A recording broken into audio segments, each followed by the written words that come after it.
భాషా భాగాల గురించి తెలుసుకున్నామమ్మా. భాషా భాగాలు అంటే మనకు భాషలో భాగాలు అన్నమాట. భాషలో భాగాలన్నీ 5 ఉన్నాయి మనకు. అవేంటి? మనము నామవాచకము, సర్వనామము, క్రియ, విశేషణం, అవి 5. అంటే నామవాచకం, మన పేరులోనే నామవాచకం అనే పేరులోనే ఉంది. నామం అంటే పేరు, అంటే ఇప్పుడు జన్మనామం మీ పేరు ఏమి అని అడుగుతాం. కాబట్టి నామవాచకం అంటే పేర్లను తెలిపేది నామవాచకం. అంటే శివయ్య, రామయ్య, చంద్రకళ ఇట్లా పేర్లు ఏదైనా సరే పేరు.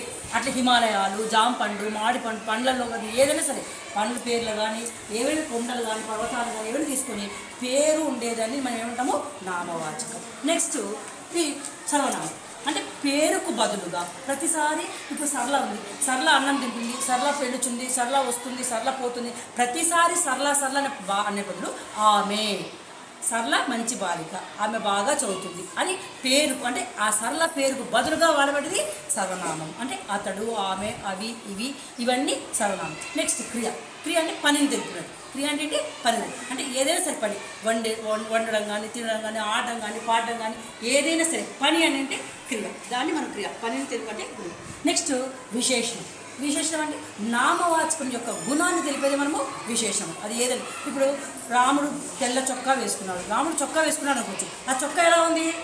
తెల్లగా ఉంది, అంటే తెలుపు అని, అంటే ఆ చొక్కా యొక్క గుణాన్ని తెలుపు చెప్తుంది. కాబట్టి మామిడిపండు తీయగా ఉంది, మామిడిపండు తీయగా ఉంది అంటే మామిడిపండు యొక్క గుణం ఏంటి? తీయగా ఉంది. అంటే ఇక్కడ నామవాచకం యొక్క గుణం, అంటే మామిడిపండు నామవాచకం, దాని గుణం ఏంటి?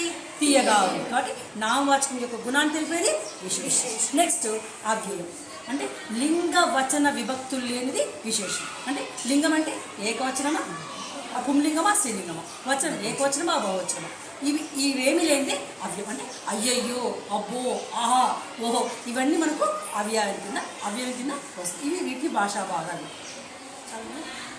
ఇవి హల్లుల వర్గం.